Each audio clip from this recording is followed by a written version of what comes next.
The second part of this chapter is about simplifying using trig identities. And then once it's simplified, we'll still be solving equations and all the other stuff. So the negative angle formula is the sine of a negative angle is equal to the negative sine. And that comes from, if you think of, if this is theta, sine is positive. But if this is negative theta, sine would be negative. Think about cosine. If this is theta and this is negative theta, cosine is still positive.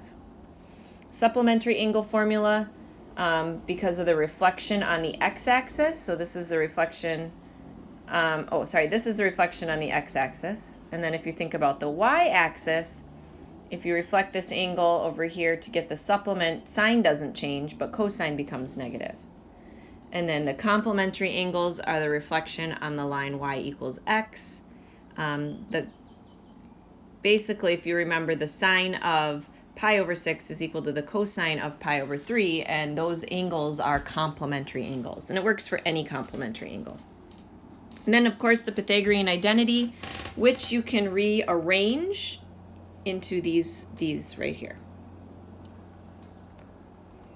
All right, simplify. So we're going to start by simplifying each of these separately. The cosine of a negative angle is equal to the positive angle. The sine of the supplement is equal to just the sine of the angle. And the sine of a negative angle is equal to negative of that sine of that angle. And it was already subtracting, so now we're subtracting a negative sign. This turns into 2 sine theta over cosine theta, which you could write as 2 tangent theta. Sine over cosine is tangent. All right, how about this one? We could factor out a negative 2. We're left with sine squared of theta plus cosine squared of theta. That's 1 using the Pythagorean identity. So we just get negative 2. With this one, I don't recognize any identities right away, so I am going to expand this binomial into sine b squared minus 2 sine b cosine b plus cosine squared. And then if I rearrange, these two equal 1 if you add them together. So you're left with 1 minus 2 sine cosine. Just using our identities to simplify. How about this one? Solve. So I'm going to subtract sine of x to get it equal to 0. And then I realize I have 2 different trig functions. So I'm going to rewrite this using the Pythagorean identity.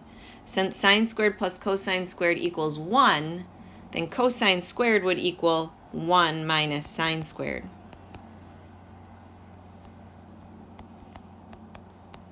Looks like I have a typo here. This should just be minus. And then I can distribute.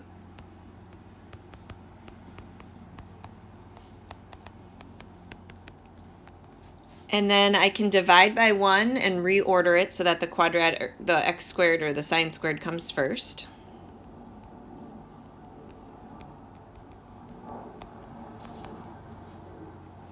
And what multiplies together to be negative 4 and adds together to be 3 would be 4 and negative 1. And I'm just going to factor.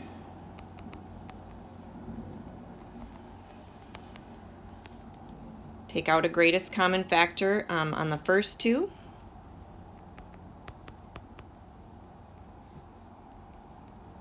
Take out a greatest common factor on the second 2. I'm left with 2 sine of x minus 1 and sine of x plus 2. Set both parts equal to 0. If I set this one equal to 0, I'm left with sine of x equals 1/2. And sine is positive in 2 quadrants, 1 and 2. So x equals pi over 6 and 5 pi over 6. When is sine of x equal to negative 2? Never. There's no solution to that. So our solutions are just pi over 6 and 5 pi over 6. Example, show, so this is like a prove the identity. So I'm not going to touch the right-hand side, I'm just going to touch the left-hand side, and in order to add fractions, I get a common denominator. I'll multiply the first fraction by 1 plus sine of theta on top and on bottom. It's like I'm multiplying by 1. And I'll multiply by 1 minus sine of theta on top and bottom of the second one. So I get 1 plus sine of theta plus 1 minus sine of theta. And if I multiply 1 plus sine times 1 minus sine, I get 1 minus sine squared. If I simplify the numerator, I get 1 plus 1, which is 2, and sine minus sine, which is 0. And here, again, I have the Pythagorean identity that is equal to cosine squared. So we did it. We also have double angle identities that we covered a little bit last year. The sine double angle formula has only one option, whereas the cosine one has 3 different options. So if you try one and it doesn't work, then you have some options there to try some other ones.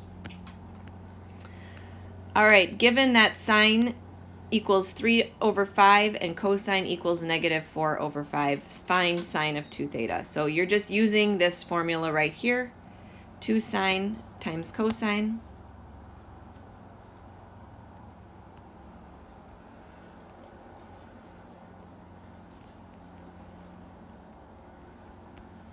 Multiply fractions by multiplying straight across, so I get negative 24 over 25.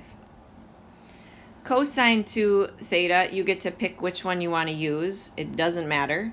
So let's do the first one. Cosine squared minus sine squared. So cosine squared would be negative 4/5 squared minus 3/5 squared. This would be 16 over 25 minus 9 over 25, which would be 7 over 25. And then tangent would just be sine over cosine. So sine is negative 24 over 25. Cosine is 7 over 25. Multiply by the reciprocal of the denominator. These divide to be 1, and you get negative 24 over 7. Find the exact value of sine of 2 theta if x is from pi over 2 to pi, which means it's an angle in the second quadrant. And if it's the angle in the second quadrant, and we know that the opposite is 5 and the hypotenuse is 13, we could use the Pythagorean theorem here to find the adjacent, because in our double angle formula for sine, we need to know what the cosine is. So I'm going to use the Pythagorean theorem to find this adjacent side to be 12. And it's actually going to be negative because if it's in the second quadrant, cosine is negative.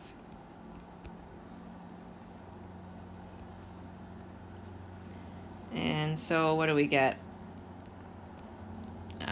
Negative 120 over 169.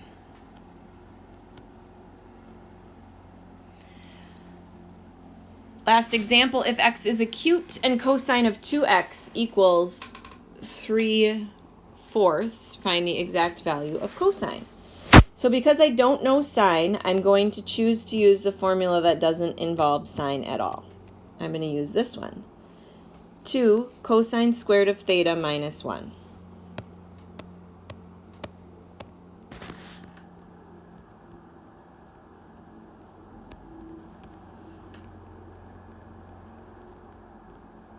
So these are equivalent. So I know that this is equal to 3/4 because this is equal to 3/4. And I'm going to solve here for cosine of x. I'll add 1. 2 cosine squared of x equals 7/4. Divide by 2 or multiply by 1/2.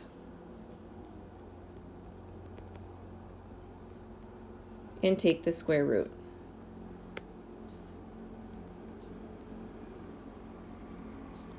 Because x is an acute angle, it's only going to be positive. And this could be written as the square root of 8 is 2 square root 2. So I could rationalize my denominator.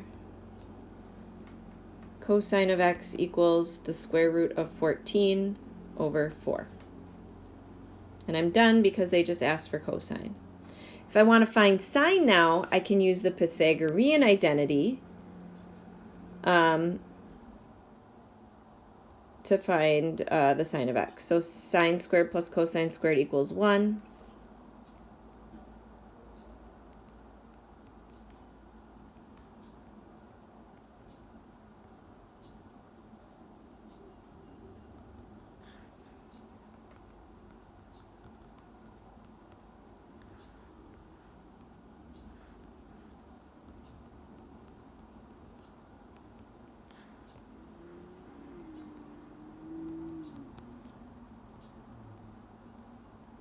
So if I do 1 minus 14 divided by 16, I get 2 out of 16. And then take the square root. So I get square root of 2 over 4. All right, thanks for watching.